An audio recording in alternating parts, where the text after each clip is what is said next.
இது வந்து லாஸ்ட்டாக நடந்த குரூப் 2ஓட கொஸ்டின் பேப்பர் தான். 20 கொஷினாக இதை வந்து பார்த்துடலாம். புவியில் கால அட்டவணையில் நவீன மனிதன் எந்த பருவம் மற்றும் சிறு காலத்தில் தோன்றினான்? டெர்ஷியரி,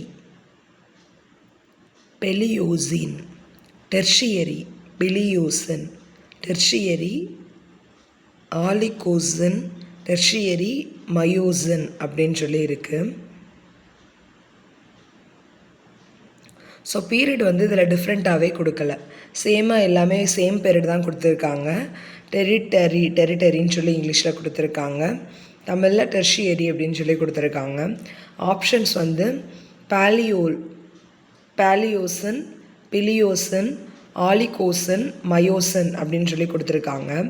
ஸோ இதுக்கு வந்து ஆன்சரே அவங்க கொடுக்கலை. கேள்வி விடை இறுதி முடிவிற்காண்டி வல்லுநர் குழுவிற்கு முன் வைக்கப்பட்டுள்ளது அப்படின்னு சொல்லி மட்டும் சொல்லியிருக்காங்க.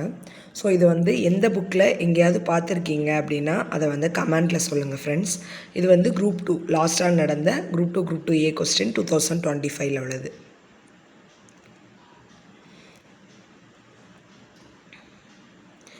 கீழே கொடுக்கப்பட்டுள்ளவற்றை சரியாக பொருத்தி குறியீடுகள் மூலம் சரியான விடையினை தேர்வு செய்க.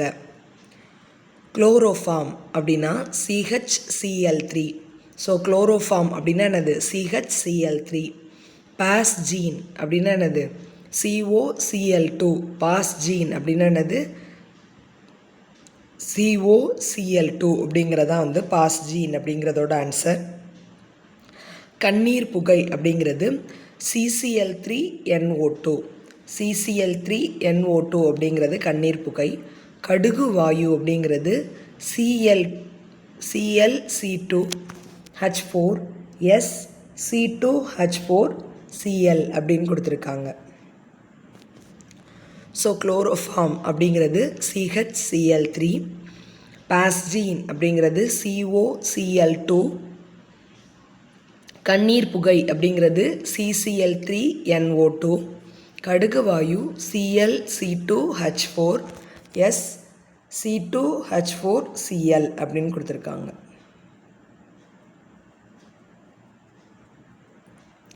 கார்பன் மோனாக்சைடு உமிழ்வுகளை பற்றி கீழ்காணும் எந்த கூற்றுக்கள் சரி அப்படின்னு கொடுத்துருக்காங்க. ஃபஸ்ட்டு கூற்று என்ன அப்படின்னா, சரிவர எரிக்காத எரிபொருளால் வரக்கூடியது, அதுதான் வந்து கார்பன் மோனாக்சைடு அப்படின்னு சொல்லியிருக்காங்க. ஸோ ஒழுங்காக ஒரு பொருளை வந்து நம்ம எரிக்கலை அப்படின்னா அதுலேருந்து வரக்கூடியதான் என்னது? கார்பன் மோனாக்சைடு அப்படின்னு சொல்லியிருக்காங்க. பெட்ரோல் எரிபொருள் வாகனங்களால் வருவது, பெட்ரோல் எரிபொருள் வாகனங்கள்லேருந்து வெளியே வர்றதா என்னது? கார்பன் மோனாக்சைடு அப்படின்னு ரெண்டாவது கூற்று சொல்லியிருக்காங்க. நீண்ட நேர உமிழ்வினால் குமட்டல் ஏற்படுத்தும்.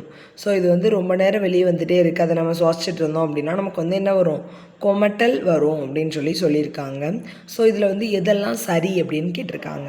ஸோ கார்பன் மோனாக்சைடு அப்படிங்கிறது ஒரு கண்ணாடி வீடு விளைவும் ஏற்படுத்தக்கூடிய ஒரு வாயுவும் கூட. ஏன்னா அது வந்து ஓசோன் ஓட்டை ஏற்படுத்தக்கூடிய ஒரு முக்கியமான வாயுவில் ஒன்றா இருக்குது.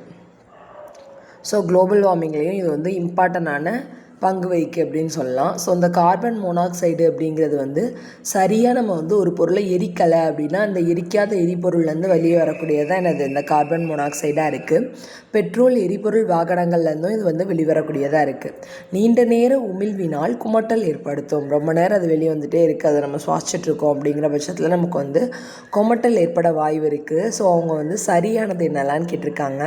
ஸோ 1, 2, 3 மூணுமே வந்து சரி அப்படிங்கிறதான் ஆன்சர். நார்டிக்ஸ் குறித்த பின்வரும் கூற்றுகளில் உண்மையான கூற்று எது அப்படின்னு கேட்டிருக்காங்க. ஸோ நார்டிக்ஸ் அப்படிங்கிறத குறித்த கூற்றுகளில் உண்மையான கூற்று எது அப்படின்னு கேட்டிருக்காங்க. ஃபஸ்ட் ஆப்ஷன், இந்தோ ஆரியர்கள் இந்தியாவில் கடைசியாக குடியேறியவர்கள் அப்படிங்கிறதா ஃபஸ்ட் ஆப்ஷன். இந்தோ ஆரியர்கள் இந்தியாவில் கடைசியாக குடியேறியவர்கள் அப்படிங்கிறது ஃபஸ்ட் ஆப்ஷன். நேக்ரிட்டோக்களுக்கு பிறகு இந்தியாவுக்கு வந்த குழு இந்த குழு. ஸோ நார்டிக்ஸ் அப்படிங்கிற இந்த குழு வந்து நேக்ரிட்டோக்களுக்கு அப்புறமா தான் இந்தியாவுக்கு வந்துச்சு அப்படிங்கிறத செகண்ட் ஆப்ஷனாக கொடுத்துருக்காங்க. இந்த குழு 2000 மற்றும் 1500 BCக்கு இடையில் இந்தியாவுக்கு வந்தனர். ஸோ இந்த குழு பார்த்தோம் அப்படின்னா 2000 1500 BCக்கு இடைப்பட்ட டைமில் தான் வந்து இந்தியாவுக்கு வந்திருக்காங்க அப்படின்னு கொடுத்துருக்காங்க. ஸோ இதில் வந்து எதெல்லாம் கரெக்டு அப்படின்னு பார்த்தோம்னா, இந்தோ ஆரியர்கள் இந்தியாவில் கடைசியாக குடியேறியவர்கள் அப்படிங்கிற பாயிண்ட் வந்து கரெக்டு. அதே மாதிரி இந்த குழு 2000 மற்றும் 1500 பிசிக்கு இடையில் இந்தியாவுக்கு வந்து வந்திருக்காங்க அப்படிங்கிறதும் கரெக்டு. ஸோ நாக்ரிட்டோக்களுக்கு பிறகு இந்த குழு இந்தியாவுக்கு வந்தது அப்படிங்கிறது வந்து தவறான ஆன்சர். ஸோ நார்டிக்ஸ் குறித்து பின்வரும் கூற்றுகளில் உண்மையான கூற்று எது அப்படின்னா என்னது? இந்தோ ஆரியர்கள் தான் இந்தியாவில் கடைசியாக குடியேறியவர்கள். இந்த குழு 2000 மற்றும் 1500 பிசிக்கு இடையில் இந்தியாவுக்கு வந்து வந்திருக்காங்க அப்படிங்கிற இந்த 2 கூற்று மட்டும்தான் என்னது சரியான கூற்று. மால்வா பீடபூமி பற்றிய சரியான கூற்றுக்களை தேர்வு செய்க அப்படின்னு சொல்லி கொடுத்துருக்காங்க. ஸோ மால்வா பீடபூமி பற்றி ஒரு 3 கூற்று கொடுத்துருக்காங்க. அதில் இதெல்லாம் சரின்னு பார்க்கலாம். சராசரியாக 600 மீட்டர் உயரத்துடன் கிழக்கு நோக்கி சரிந்துள்ளது. ஸோ இந்த மால்வா பீடபூமியை எடுத்துக்கிட்டோம் அப்படின்னா அது வந்து சராசரியாக 600 மீட்டர் உயரத்துலேருந்து அப்படியே கிழக்கு நோக்கி சரிஞ்சு காணப்படுது. பீடபூமியின் பெரும்பாலான பகுதிகளில் சம்பல் மற்றும் அதன் துணை ஆறுகள் பாய்கின்றது. ஸோ பீடபூமியோட மேக்ஸிமம் பார்ட்ஸ் எடுத்துக்கிட்டோம் அப்படின்னா அதில் வந்து சம்பல் ஆறும் அதோட துணை ஆறுகளும் பாயுது அப்படின்னு சொல்லியிருக்காங்க. மால்வா பீடபூமி ராஜஸ்தான், குஜராத் மற்றும் மத்திய பிரதேசத்தில் அமைந்துள்ளது. ஸோ இந்த மால்வா பீடபூமி எந்த பகுதியில் இருக்குது அப்படின்னு பார்த்தோம்னா ராஜஸ்தான், குஜராத் மற்றும் மத்திய பிரதேசத்தில் வந்து இருக்குது அப்படின்னு சொல்லியிருக்காங்க. ஸோ இதில் சரியான கூற்று என்னலாம் அப்படின்னு பார்த்தோம்னா, சராசரியாக 600 மீட்டர் உயரத்துடன் கிழக்கு நோக்கி சரிந்துள்ளது அப்படிங்கிற கூற்று வந்து தவறானது. பீடபூமியின் பெரும்பாலான பகுதிகளில் சம்பல் மற்றும் அதன் துணை ஆறுகள் பாய்கின்றது அப்படிங்கிறது கரெக்டு. மால்வா பீடபூமி ராஜஸ்தான், குஜராத் மற்றும் மத்திய பிரதேசத்தில் அமைந்துள்ளது அப்படிங்கிறதும் கரெக்டு. ஸோ பீடபூமியோட பெரும்பாலான பகுதிகளில் சம்பல் மற்றும் அதனோட துணை ஆறுகள் வந்து பாயுது அப்படிங்கிறது கரெக்டு. மால்வா பீடபூமி ராஜஸ்தான், குஜராத் மற்றும் மத்திய பிரதேசத்தில் வந்து பரவி இருக்குது அப்படிங்கிறதும் வந்து சரியான பாயிண்ட்டு. ஸோ 2 மற்றும் 3 கரெக்ட்.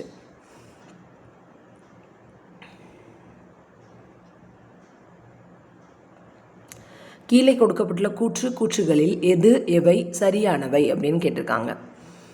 சதகர்ணி சாதவாகன மன்னர்களில் முதல் அரசர் மற்றும் முதல் சக்தி வாய்ந்த சாதவாகன ஆட்சியாளர் அல்ல. ஸோ சதகர்ணி அப்படிங்கிற அரசருக்கு சொல்லியிருக்காங்க. அவங்க வந்து சாதவாகன மன்னர்களில் முதல் அரசர் மற்றும் முதல் சக்தி வாய்ந்த சாதவாகன ஆட்சியாளர் அல்ல அப்படின்னு கொடுத்துருக்காங்க. அவருடைய சாதனைகள் மானாகாட் கல்வெட்டில் குறிப்பிடப்படவில்லை. ஸோ அவருடைய சாதனைகளை வந்து மானாகாட் அப்படிங்கிற கல்வெட்டில் வந்து குறிப்பிடப்படவில்லை அப்படின்னு சொல்லியிருக்காங்க. சாஞ்சி ஸ்தூபியின் நுழைவாயில்களில் ஒன்றில் அவரது பெயர் பொறிக்கப்பட்டுள்ளது மற்றும் தட்சிண பாதத்தின் இறைவன் என்று குறிப்பிடப்படுகிறது அப்படின்னு சொல்லியிருக்காங்க. ஸோ இந்த கூற்றில் வந்து எது சரியானது அப்படின்னு கேட்டிருக்காங்க. சதகர்ணி அப்படிங்கிறவங்க சாதவாகன மன்னர்களில் முதல் அரசர் மற்றும் முதல் சக்தி வாய்ந்த சாதவாகன ஆட்சியாளர் அல்ல அப்படின்னு சொல்லியிருக்காங்க. அவருடைய சாதனைகள் மனாகாட் கல்வெட்டில் வந்து குறிப்பிடப்படவில்லை அப்படின்னு சொல்லியிருக்காங்க. சாஞ்சி ஸ்தூபியின் நுழைவாயில்கள் ஒன்றில் அவரது பெயர் பொறிக்கப்பட்டுள்ளது மற்றும் தட்சிண பாதத்தின் இறைவன் என்று குறிப்பிடப்படுகிறது அப்படின்னு சொல்லியிருக்காங்க. ஸோ இந்த 3 மட்டும்தான் வந்து சரியான கூற்று. ஸோ 3 மட்டும் சரி, மீதி 2மே வந்து நெகட்டிவாக இருக்குது பாருங்களேன். சதகர்ணி சாதவாகன மன்னர்களில் முதல் அரசர் மற்றும் முதல் சக்தி வாய்ந்த சாதவாகன ஆட்சியாளர் அப்படின்னு கொடுத்துருக்கணும். ஆனால் அதுக்கு பதிலாக என்ன சொல்லியிருக்காங்க? அல்லன்ற வடை சேர்த்துருக்காங்க. அவருடைய சாதனைகள் மானாகாட் கல்வெட்டில் குறிப்பிடப்படவில்லை அப்படின்னு சொல்லியிருக்காங்க. ஸோ குறிப்பிடப்பட்டுள்ளது அப்படிங்கிறது ஆன்சராக இருக்கணும். சாஞ்சி ஸ்தூபியின் நுழைவாயில்கள் ஒன்றில் அவரது பெயர் பொறிக்கப்பட்டுள்ளது மற்றும் தட்சிண பாதத்தின் இறைவன் என்று குறிப்பிடப்படுகிறது அப்படின்னு சொல்லியிருக்காங்க.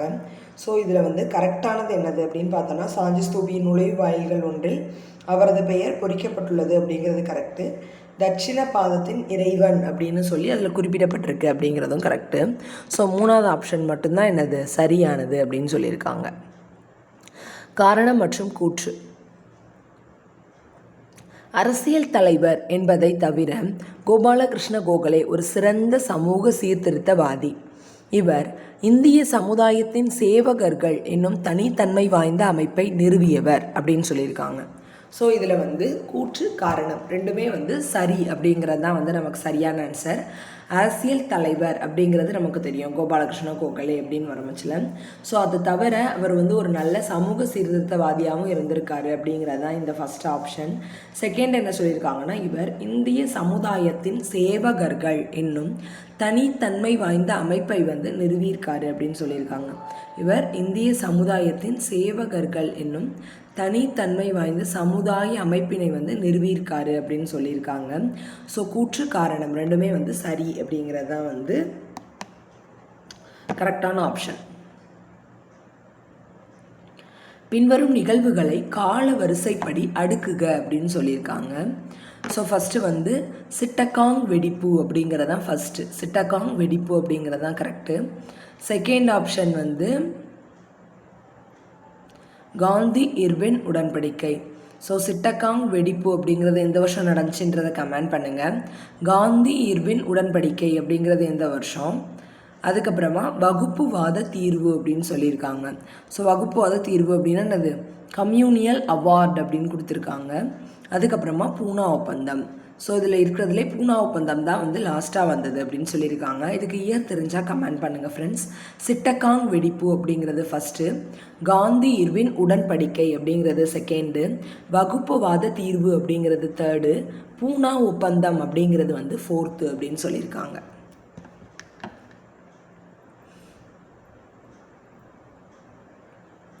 பின்வருவனவற்றுள் இந்திய தேசிய காங்கிரஸ் பற்றிய சரியான கூற்று அல்லது கூற்றுகளை தெரிவு செய்க அப்படின்னு கொடுத்துருக்காங்க. இந்திய தேசிய காங்கிரஸின் தந்தை யார்? ஏஓ ஹியூம் ஆவார். இந்திய தேசிய காங்கிரஸின் தந்தை யாருப்பா? ஏஓ ஹியூம் ஆவார். இந்திய தேசிய காங்கிரஸில் முதல் தலைவர் எஸ்என் பானர்ஜி ஆவார். எஸ்என் பானர்ஜி இந்திய தேசிய விடுதலை அமைப்பை நிறுவினார் அப்படின்னு சொல்லியிருக்காங்க. ஸோ இதில் வந்து எது கரெக்டு அப்படின்னு கேட்டிருக்காங்க.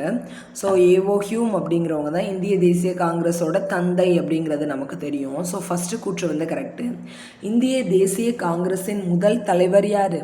எஸ்என் பானர்ஜி அப்படின்னு சொல்லியிருக்காங்க. இது வந்து தப்பு. எஸ்என் பானர்ஜி இந்திய தேசிய விடுதலை அமைப்பை நிறுவினார். இது வந்து கரெக்டான கூற்று. ஸோ இதில் வந்து சரியான கூற்று தான் கேட்டிருக்காங்க. ஸோ 1 மற்றும் 3 சரி அப்படிங்கிறது தான் வந்து கரெக்டான ஆப்ஷன். இந்திய தேசிய காங்கிரஸோட தந்தை அப்படிங்கிறது ஏஓ ஹியூம். எஸ்என் பானர்ஜி அப்படிங்கிறவங்க இந்திய தேசிய விடுதலை அமைப்பை வந்து நிறுவினாங்க அப்படிங்கிறதும் வந்து சரியான ஆப்ஷன். ஸோ 1 மற்றும் 3 சரி அப்படிங்கிறது தான் கரெக்டான ஆப்ஷன். எது தவறாக இருக்குது? இந்திய தேசிய காங்கிரஸின் முதல் தலைவர் எஸ்என் பானர்ஜி அப்படிங்கிற கூற்று தவறாக இருக்குது. ஸோ இந்திய தேசிய காங்கிரஸின் முதல் தலைவர் யார் அப்படிங்கிறது வருஷத்தோடு தெரிஞ்சிச்சு அப்படின்னா கமெண்ட் பண்ணுங்கள். கீழ்கண்டவற்றை சரியாக பொருத்துக.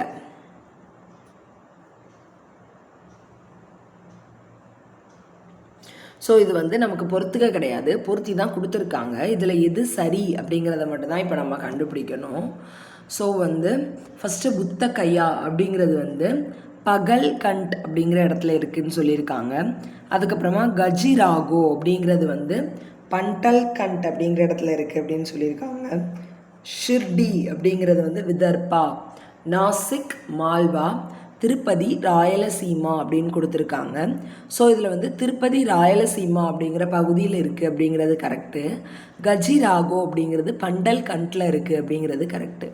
ஸோ புத்த கையா அப்படிங்கிறது வந்து பகல்கண்ட், விதர்பா, மால்வா, இது 3ல் ஏதாவது அல்லனா இது தவிர வேறு ஏதாவதா அப்படிங்கிறத கமெண்ட் பண்ணுங்கள். ஷிர்டி அப்படிங்கிறதும் நாசிக் அப்படிங்கிறதும் எங்கே இருக்குதுன்னு தெரிஞ்சாலும் கமெண்ட் பண்ணுங்கள். ஸோ இதில் வந்து சரியானது என்னது? கஜிராகோ அப்படிங்கிறது பண்டல்கண்ட். கஜிராகோ அப்படிங்கிறது எங்கே இருக்குது? பண்டல்கண்ட். திருப்பதி அப்படிங்கிறது வந்து ராயலசீமா. திருப்பதி அப்படிங்கிறது எங்கே இருக்குது? ராயலசீமா அப்படிங்கிறது சரி.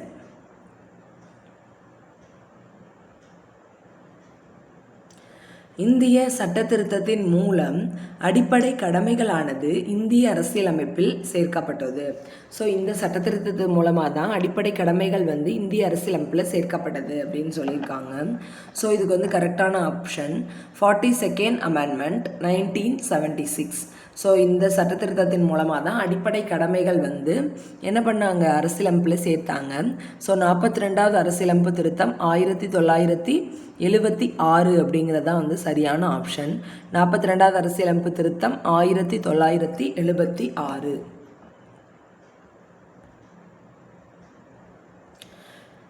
இந்திய குடியரசுத் தலைவர் தொடர்பான பின்வரும் கூற்றுகளில் தவறான கூற்றை அடையாளம் காண்க அப்படின்னு சொல்லியிருக்காங்க. ஸோ குடியரசுத் தலைவர் பதவியில் இருக்கும் பொழுது எப்போது வேண்டுமென்றாலும் அவர் பதவி விலகலாம். இது ஆமாம் தானே? அவரோட பதவி விலகல் கடிதத்தில் வந்து யார்கிட்ட கொடுக்கணும் அப்படிங்கிறது தெரிஞ்சு அப்படின்னா கமெண்ட் பண்ணுங்கள். 5 ஆண்டுகள் கடந்த பிறகும் குடியரசுத் தலைவர் பதவியில் நீடிக்க இயலாது. குற்றச்சாட்டு வாயிலாக குடியரசுத் தலைவரை பதவி நீக்கம் செய்யலாம். இதுவரை எந்த ஒரு குடியரசுத் தலைவரும் பதவி நீக்கம் செய்யப்படவில்லை. ஸோ இந்த கூற்றில் வந்து நாட் கரெக்ட் அப்படிங்கிறது கேட்டிருக்காங்க. ஸோ எதெல்லாம் இதில் சரி அப்படிங்கிறத பார்த்துடலாம்.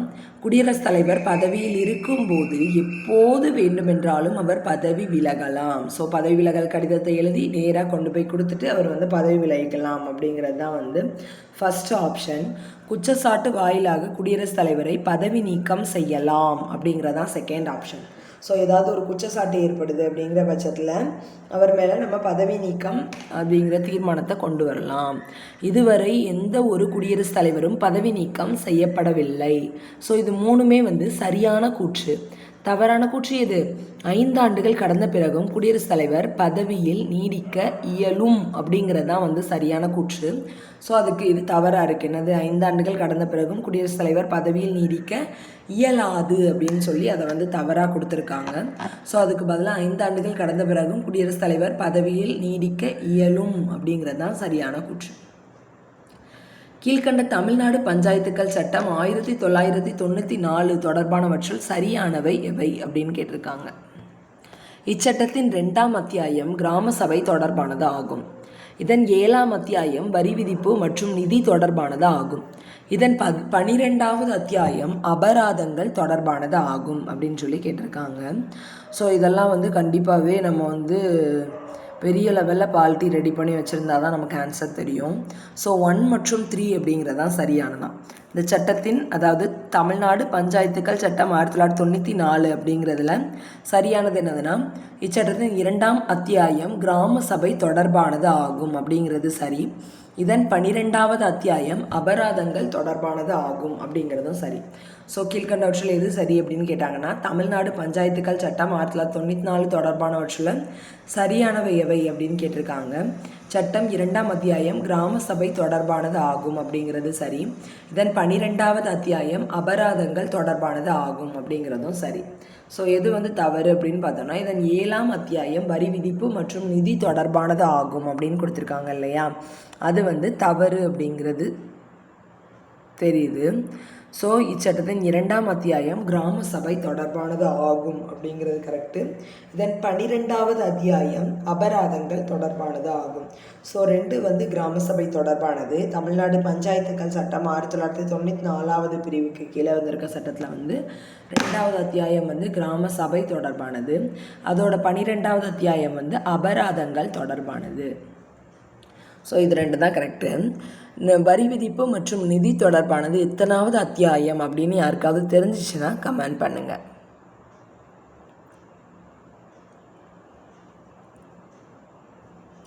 ஸோ ஆர்டிகல்ஸ் கொடுத்துட்டு மேட்ச் பண்ண சொல்லியிருக்காங்க. சட்டப்பிரிவு 280. ஸோ 280 அப்படிங்கிறது என்னது? நிதி சம்பந்தமானது இல்லையா? ஸோ நிதிக்குழு அப்படிங்கிறது தான் வந்து சட்டப்பிரிவு 280. சட்டப்பிரிவு 263 அப்படிங்கிறது அது வந்து மாநிலங்களுக்கு இடையான குழு அப்படிங்கிறதான் வந்து ஆன்சர். ஸோ மாநிலங்களுக்கு இடையான குழு சட்டப்பிரிவு 263 மாநிலங்களுக்கு இடையான குழு. சட்டப்பிரிவு 262 அப்படிங்கிறது மாநிலங்களுக்கு இடையான நதிநீர் தகராறு தீர்ப்பாயம். 2 மாநிலம் இருக்குது அப்படின்னா அதுக்கு 2 மாநிலத்துக்கும் இடையில என்ன ஓடுது? ஆறு ஓடுது அப்படின்னு ஞாபகம் வச்சுக்கோங்க. ஸோ மாநிலங்களுக்கு இடையான நதிநீர் தகராறு தீர்ப்பாயம் அப்படிங்கிறது வந்து 262. அப்புறம் 279 ஏ வந்து என்ன சொல்லியிருக்காங்க, பொருட்கள் மற்றும் சேவை வரி குழு அப்படின்னு சொல்லியிருக்காங்க. ஸோ பொருட்கள் மற்றும் சேவை வரி குழு அப்படிங்கிறது என்னது, சட்டப்பிரிவு 279 ஏ அப்படிங்கிறதா ஆப்ஷன். ஸோ சட்டப்பிரிவு 280 நிதிக்குழு, சட்டப்பிரிவு 263 அப்படிங்கிறது மாநிலங்களுக்கு இடையான குழு, 262 அப்படிங்கிறது மாநிலங்களுக்கு இடையான நதிநீர் தகராறு தீர்ப்பாயம், 279 ஏ அப்படிங்கிறது வந்து பொருட்கள் மற்றும் சேவை வரி குழு அப்படிங்கிறதான் ஆப்ஷன்.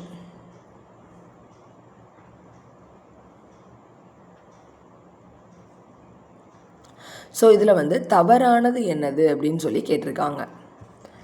ஸோ தேசிய மனித உரிமைகள் ஆணையம் வந்து ஏற்படுத்தப்பட்ட ஆண்டு 1993. ஸோ இது கரெக்டு தான். தேசிய மனித உரிமைகள் ஆணையம் ஏற்படுத்தப்பட்ட ஆண்டு 1993, இது சரி. மத்திய தகவல் ஆணையம் ஏற்படுத்தப்பட்ட ஆண்டு 2005 அப்படிங்கிறதும் சரி. மத்திய கண்காணிப்பு ஆணையம் ஏற்படுத்தப்பட்ட ஆண்டு 1963, இது தவறு. மத்திய புலனாய்வு அமைப்பு ஏற்படுத்தப்பட்ட ஆண்டு 1969, இதுவும் தவறு. ஸோ தேசிய மனித உரிமைகள் ஆணையம் 1993 அப்படிங்கிறது சரி. மத்திய தகவல் ஆணையம், மத்திய தகவல் ஆணையம்னா என்னது, சென்ட்ரல் இன்ஃபர்மேஷன் கமிஷன் அப்படின்னு கொடுத்துருக்காங்க. ஸோ அது வந்து 2005, இது ரெண்டுமே வந்து சரி.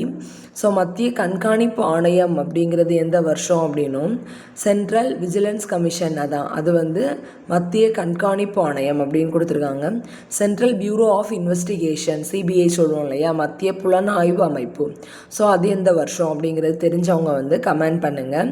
மேபி இது வந்து மத்திய கண்காணிப்பு ஆணையம் 1969 ஆகும், மத்திய புலனாய்வு அமைப்பு வந்து 1963 இருக்கலாம். ஸோ தேசிய மனித உரிமைகள் ஆணையம் 1993, மத்திய தகவல் ஆணையம் அப்படிங்கிறது 2005, மத்திய கண்காணிப்பு ஆணையம் அப்படிங்கிறது 1969, மத்திய புலனாய்வு அமைப்பு அப்படிங்கிறது 1963. ஸோ இதில் வந்து மத்திய புலனாய்வு அமைப்பு அப்படிங்கிறது என்னதுன்னா CBI, central bureau of investigation. மத்திய கண்காணிப்பு ஆணையம் அப்படிங்கிறது என்னது, சென்ட்ரல் விஜிலன்ஸ் கமிஷன். மத்திய தகவல் ஆணையம் அப்படிங்கிறது சென்ட்ரல் இன்ஃபர்மேஷன் கமிஷன். ஸோ மத்திய தகவல் ஆணையம் 2005, என்ஹெச்ஆர்சி அப்படிங்கிறது வந்து தேசிய மனித உரிமைகள் ஆணையம், அது 1993 அப்படின்னு சொல்லியிருக்காங்க. So central vigilance commission 1963, central bureau of investigation 1969 அப்படிங்கிறது வந்து தவறு.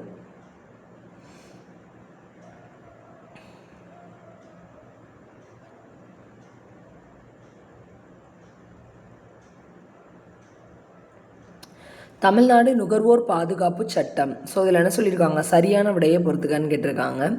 தமிழ்நாடு நுகர்வோர் பாதுகாப்பு சட்டம் அப்படிங்கிறது வந்து 1986. அடுத்த நுகர்வோர் இயக்கம் அப்படிங்கிறது வந்து 1974. தமிழ்நாடு நுகர்வோர் பாதுகாப்பு விதிகள் அப்படிங்கிறது வந்து 1988. ஏகபோக மற்றும் கட்டுப்பாட்டு வர்த்தக நடைமுறைகள் அப்படிங்கிறது வந்து 1969 அப்படின்னு கொடுத்துருக்காங்க. ஸோ தமிழ்நாடு நுகர்வோர் பாதுகாப்பு சட்டம் அப்படிங்கிறது வந்து 1986 கொண்டு வரப்பட்டுச்சு. நுகர்வோர் இயக்கம் அப்படிங்கிறது 1974 கொண்டு வரப்பட்டுச்சு. தமிழ்நாடு நுகர்வோர் பாதுகாப்பு விதிகள் அப்படிங்கிறது வந்து 1988 கொண்டு வரப்பட்டுச்சு. ஸோ பாதுகாப்பு சட்டம் அப்படிங்கிறது வந்து எந்த வருஷம் அப்படின்னா 1986. அதுக்கான விதிகள் அப்படின்னு பார்த்தோன்னா 1988, 2 வருஷம் கழிச்சு விதிகள் போட்டிருக்காங்க. ஏகபோக மற்றும் கட்டுப்பாட்டு வர்த்தக நடைமுறைகள் சட்டம் அப்படிங்கிறது வந்து 1969. ஸோ தமிழ்நாடு நுகர்வோர் பாதுகாப்பு சட்டம் அப்படிங்கிறது வந்து 1986. நுகர்வோர் இயக்கம் அப்படிங்கிறது 1974. தமிழ்நாடு நுகர்வோர் பாதுகாப்பு விதிகள் அப்படிங்கிறது வந்து 1988. ஸோ அந்த சட்டம் வந்து 1986, 2 வருஷம் கழித்து அதுக்கான விதிகள் 1988 அப்படின்னு சொல்லியிருக்காங்க. ஏகபோக மற்றும் கட்டுப்பாட்டு வர்த்தக நடைமுறைகள் அப்படிங்கிறது 1969.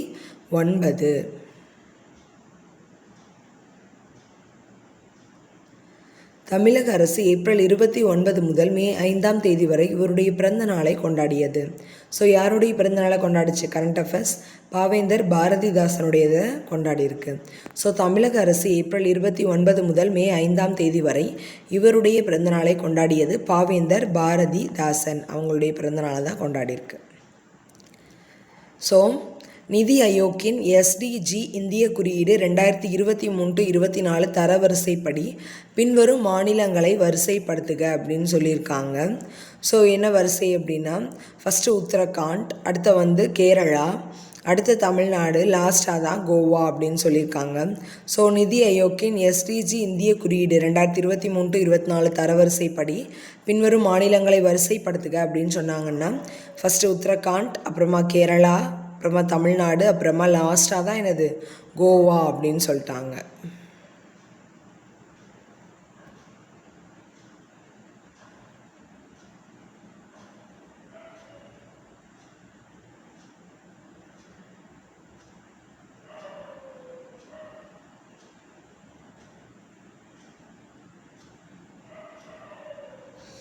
செப்டம்பர் 20, 2023 அன்று மக்களவையில் நிறைவேற்றப்பட்ட மகளிர் இடஒதுக்கீடு மசோதாவின் முக்கிய அம்சங்கள் எவை அப்படின்னு கேட்டிருக்காங்க. ஸோ 1 மற்றும் 4 இந்த மசோதா மக்களவை மற்றும் மாநில சட்டமன்றங்களில் உள்ள அனைத்து இடங்களிலும் பெண்களுக்கு 33% இடத்தை ஒதுக்குது. அதுக்கப்புறமா தொகுதி மறு வரையறை பயிற்சிக்கு பிறகு நடைமுறைக்கு வரும். ஸோ தொகுதி இன்னும் வரையும் பண்ணலை. ஸோ அதனால் இது அது ஆக்டாக மாறியும் கூட நமக்கு இன்னும் அப்ளிகபிள் ஆகலை அப்படிங்கிறது ஆன்சர். ஸோ செப்டம்பர் 20, 2023 அன்று மக்களவையில் நிறைவேற்றப்பட்ட மகளிர் இடஒதுக்கீடு மசோதா அப்படிங்கிறது எப்போ நிறைவேற்றப்பட்டுச்சு நமக்கு அடுத்த கொஸ்டின் கேட்கலாம். செப்டம்பர் 20, 2003 அன்னைக்கு தான் மகளிர் இடஒதுக்கீடு மசோதா அப்படிங்கிறது ஏற்படுத்தப்பட்டிருக்கு. இதோட சிறப்பம்சம் பார்த்தோம் அப்படின்னா, இந்த மசோதா மக்களவை மாநில சட்டமன்றங்களில் அனைத்து இடங்களிலும் பெண்களுக்கு 33% இடஒதுக்கீடு வழங்குது. அப்புறம் தொகுதி மறுவரையறை பயிற்சிக்கு பிறகு தான் இது நடைமுறைக்கு வரும். ஸோ இது ரெண்டுமே முக்கிய அம்சங்களில் சரியானது. லோக்சபா மற்றும் மாநில சட்டமன்றங்களில் எஸ்சி எஸ்டிக்கு ஒதுக்கப்பட்ட இடங்களுக்கு இது பொருந்தாது அப்படின்னு சொல்லியிருக்காங்க. ஸோ அந்த இடங்களுக்கும் இது பொருந்தும். 2025 ஆண்டுகளுக்கு இடஒதுக்கீடு வழங்கப்படும். ஸோ 25 வருஷத்துக்கு இந்த 33% இடஒதுக்கீடு செல்லும் அப்படின்னு கொடுத்துருக்காங்க. ஸோ இது 2 தவறானது, மீதி இருக்கிறதெல்லாம் என்னது கரெக்டு. ஸோ இந்த மசோதா மக்களவை மாநில சட்டமன்றங்களில் உள்ள அனைத்து இடங்களிலும் பெண்களுக்கு 33% இடஒதுக்கீடு வழங்குகிறது அப்படிங்கிறது சரி. லோக்சபா மற்றும் மாநில சட்டமன்றங்களில் எஸ்சி எஸ்டிக்கு ஒதுக்கப்பட்ட இடங்களுக்கு இது பொருந்தும் அப்படிங்கிறது தான் சரி. தொகுதி மறுவரையறை பயிற்சிக்கு பிறகு இது நடைமுறைக்கு வரும்னு சொல்லியிருக்காங்க, அதுவும் சரி. ஸோ லாஸ்ட் கொஸ்டின் என்ன அப்படின்னு பார்த்தோன்னா, பெண்களின் நலனுக்காக தமிழக அரசு கலைஞர் மகளிர் உரிமை தொகை திட்டம் செயல்படுத்தியது. பின்வருவனவற்றில் எந்த காரணம் இந்த திட்டத்திற்கு நியாயமான விளக்கம் அப்படின்னு சொல்லி கேட்டிருக்காங்க. ஸோ இதில் என்ன காரணம் கரெக்டாக இருக்கும் அப்படின்னு சொல்லி கேட்டிருக்காங்க. உலகளாவிய பாலின இடைவெளி அறிக்கை 2023 படி வருமானத்தில் பாலின வேறுபாடு அப்படிங்கிறது ஃபஸ்ட் ஆப்ஷன். ஸோ அது சரி. பெண்களின் எண்ணற்ற மணி நேர அமைதியான உழைப்பை அங்கீகரித்தல். ஸோ பெண்கள் வீட்டில் எல்லா வேலையும் செய்கிறாங்க. ஸோ அதுக்கு அவங்களுக்கு எந்த சேலரியும் கிடையாது அப்படிங்கிறதுக்கு தான் ஒரு மினிமம் வேஜாக அதை கொடுக்காங்க அப்படிங்கிறது. ஸோ இதில் 1 மற்றும் 4 சரி. பெண்களின் நலனுக்காக தமிழக அரசு மகளிர் உரிமை தொகை திட்டத்தை செயல்படுத்தியது. பின் வருமானவற்றில் எந்த காரணம் இந்த திட்டத்திற்கு நியாயமான விளக்கம் ஆகும் அப்படின்னு கேட்டிருக்காங்க. உலகளாவிய பாலின இடைவெளி அறிக்கை 2023 படி ஆண்டு வருமானத்தில் பாலின வேறுபாடு அப்படிங்கிறது ஃபஸ்ட் ஆப்ஷன். பெண்களின் எண்ணற்ற மணி நேர அமைதியான உழைப்பை அங்கீகரித்தல் அப்படிங்கிறது செகண்ட் ஆப்ஷன். ஸோ இது ரெண்டுமே சரி. எதெல்லாம் தவறு அப்படின்னு பார்த்தோன்னா, பெண்களின் ஏழ்மையான சமூக நிலையை மாற்ற அப்படிங்கிறது தவறு. கிராமப்புற பெண்களின் மேம்பாடு அப்படிங்கிறது தவறு. ஸோ இந்த ரெண்டும் தவறு அப்படின்னு கொடுத்துட்டாங்க. ஸோ ஃபஸ்ட்லேருந்து என்னென்ன கொஸ்டின்லாம் பார்த்துருக்கோம் அப்படின்னு பார்த்தோம் அப்படின்னா,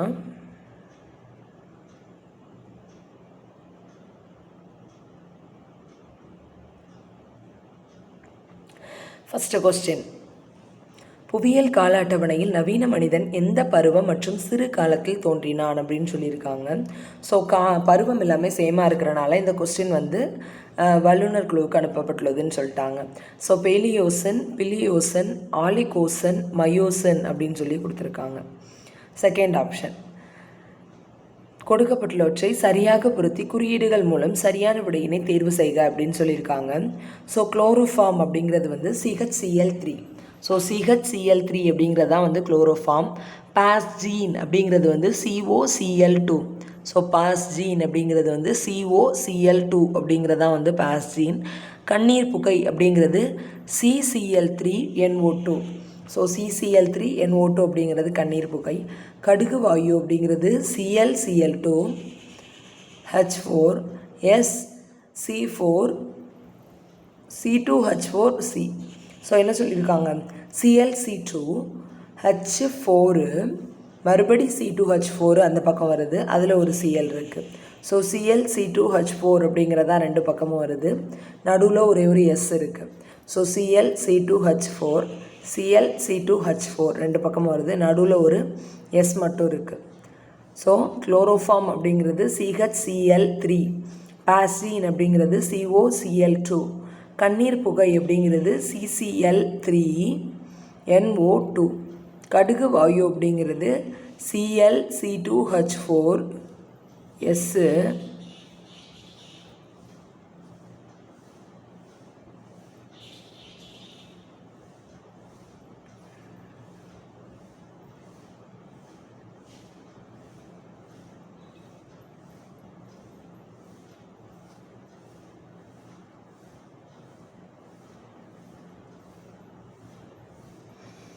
ஸோ தேர்டு கொஸ்டின் என்ன சொல்லியிருக்காங்க அப்படின்னா, கார்பன் மோனாக்சைடு உமிழ்வுகளை பற்றி கீழ்காணும் கூற்றுகளில் இதெல்லாம் சரி அப்படின்னு சொல்லியிருக்காங்க.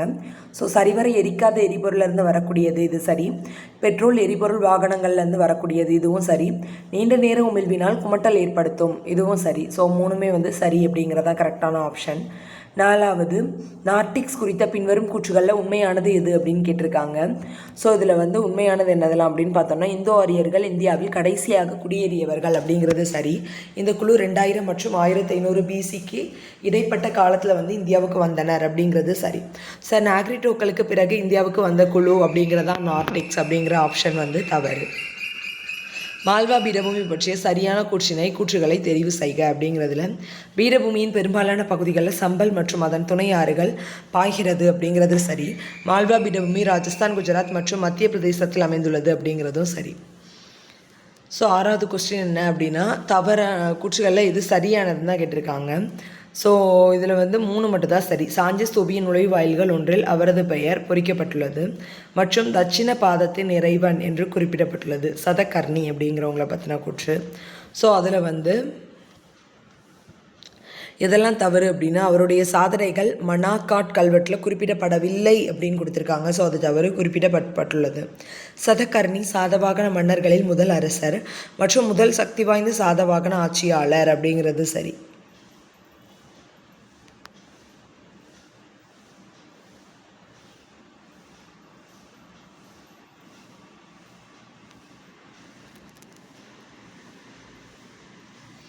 ஸோ அடுத்ததான், அரசியல் தலைவர் என்பதை தவிர கோபாலகிருஷ்ண கோகலே அப்படிங்கிறவங்க வந்து ஒரு சிறந்த சமூக சீர்திருத்தவாதி அப்படிங்கிறது சரி.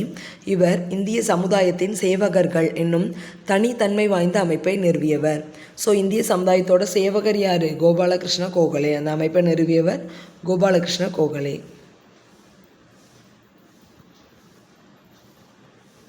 சிட்டகாங் வெடிப்பு, அதுக்கப்புறமா தான் என்னது, காந்தி இர்வின் உடன்படிக்கை, வகுப்புவாத தீர்வு, பூனா ஒப்பந்தம்.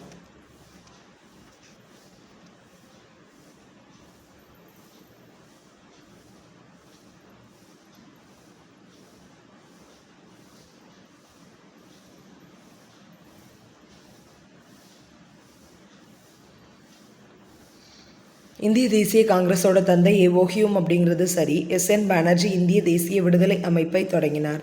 ஸோ இந்திய தேசிய விடுதலை அப்படிங்கிற அமைப்போட நிறுவனர் யார்? எஸ்என் பானர்ஜி அப்படிங்கிறது சரியான கூற்று.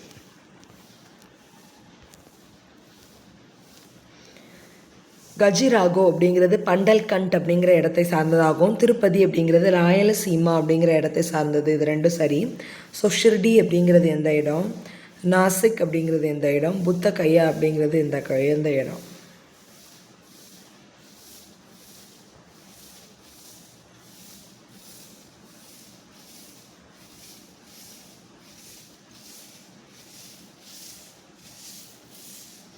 இந்த சட்டத்திருத்தத்தின் மூலம் அடிப்படை கடமைகளானது இந்திய அரசியலமைப்பில் சேர்க்கப்பட்டுள்ளது. ஸோ 42வது அரசியலமைப்பு திருத்தம் 1976. இது ஒரு ஓல்டு கொஸ்டின் தான், அப்படியே ரிப்பீட் ஆகிட்டே இருக்குது. அப்புறம் குடியரசுத் தலைவர் தொடர்பான பின்வரும் கூற்றுகளில் தவறான குற்றை அடையாளம் காண்க. ஸோ குடியரசுத் தலைவர் பதவியில் இருக்கும் பொழுது எப்போது வேணுமானாலும் அவர் பதவி விலகலாம், அது சரியான குற்று. 5 ஆண்டுகள் கடந்த பிறகும் ஒரு குடியரசுத் தலைவர் பதவியில் நீடிக்க இயலும் அப்படிங்கிறதான் சரி. ஸோ இயலாதுன்னு கொடுத்துருக்காங்க, அது தவறான குற்று. குற்றச்சாட்டு வாயிலாக குடியரசுத் தலைவரை பதவி நீக்கம் செய்யலாம், இதுவும் சரி. இதுவரை எந்த ஒரு குடியரசுத் தலைவரும் பதவி நீக்கம் செய்யப்படவில்லை. ஸோ இதுவும் சரிதான்.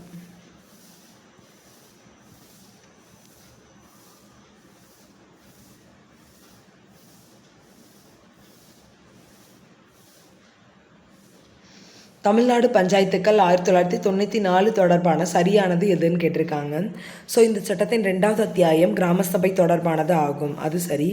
வரி விதிப்பு மற்றும் நிதி தொடர்பான அத்தியாயம் தெரிஞ்சிச்சு அப்படின்னா கமெண்ட் பண்ணுங்கள். இதன் 12வது அத்தியாயம் அபராதங்கள் தொடர்பானது ஆகும்.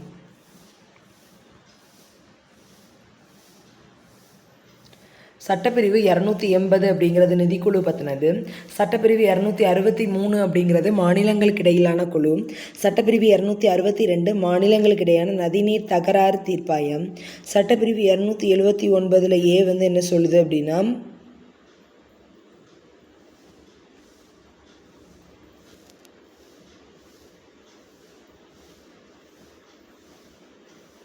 பொருட்கள் மற்றும் சேவை வரி குழு. Goods and service tax council 279 A. So tribunal அப்படிங்கிறது தான் 262. இன்டர்ஸ்டேட் கவுன்சில் அப்படிங்கிறது 263.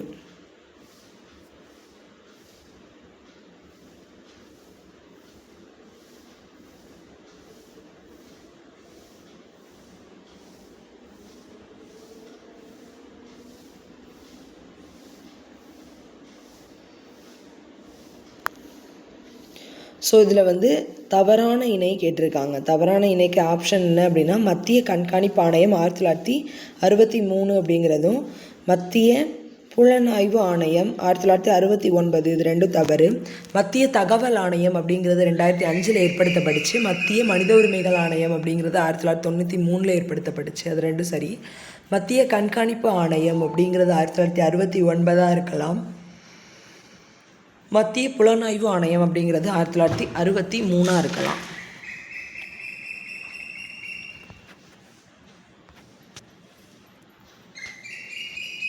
தமிழ்நாடு நுகர்வோர் பாதுகாப்பு சட்டம் 1986. தமிழ்நாடு நுகர்வோர் பாதுகாப்பு விதிகள் 1988.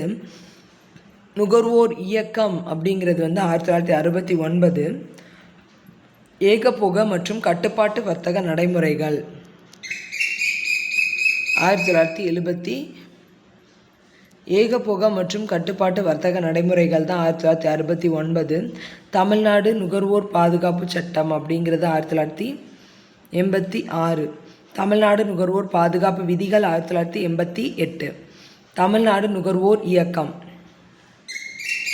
ஸோ தமிழ்நாடு இல்லை, நுகர்வோர் இயக்கம்னு கேட்டிருக்காங்க, அதுதான் 1974. ஏகபோக மற்றும் கட்டுப்பாட்டு வர்த்தக நடைமுறைகள் சட்டம் 1969. ஏகபோக மற்றும் கட்டுப்பாட்டு வர்த்தக நடைமுறைகள் சட்டம் 1969 அப்படின்னு கொடுத்துருக்காங்க. தமிழக அரசு ஏப்ரல் 29 முதல் மே 5ஆம் தேதி வரை இவருடைய பிறந்த நாளை கொண்டாடியது. பாவேந்தர் பாரதிதாசன். நிதி ஆயோக்கின் எஸ்டிஜி இந்த குறியீடு 2023-24 தரவரிசைப்படி மாநிலங்களை வரிசைப்படுத்துக அப்படின்னா, உத்தரகாண்ட், கேரளா, தமிழ்நாடு, கோவா. ஸோ உத்தரகாண்ட், கேரளா, தமிழ்நாடு, கோவா.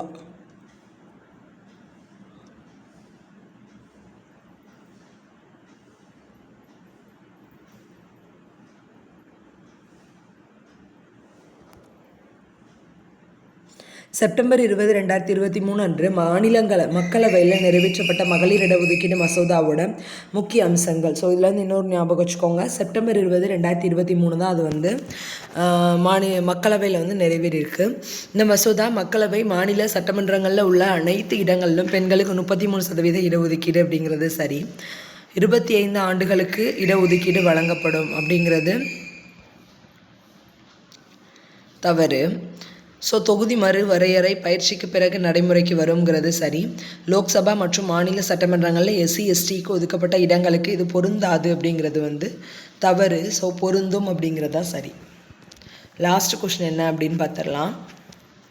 பெண்களின் நலனுக்காக தமிழக அரசு கலைஞர் மகளிர் உரிமை தொகையை இந்த திட்டத்தை செயல்படுத்தியது. பின்வருவனவற்றில் எந்த காரணம் இந்த திட்டத்திற்கான நியாயமான விளக்கம் அப்படின்னு கேட்டிருக்காங்க. உலகளாவிய பாலின இடைவெளி அறிக்கை 2023 படி ஆண்டு வருமானத்தில் பாலின வேறுபாடு நிறைய இருக்குது. அதை குறைக்கிறக்காண்டியும் பெண்களின் எண்ணற்ற மணி நேர அமைதியான உழைப்பை அங்கீகரிக்கிறக்காண்டியும் தான் இந்த மகளிர் சுய உரிமை அப்படிங்கிற திட்டம் வந்து ஏற்படுத்தப்பட்டிருக்கு.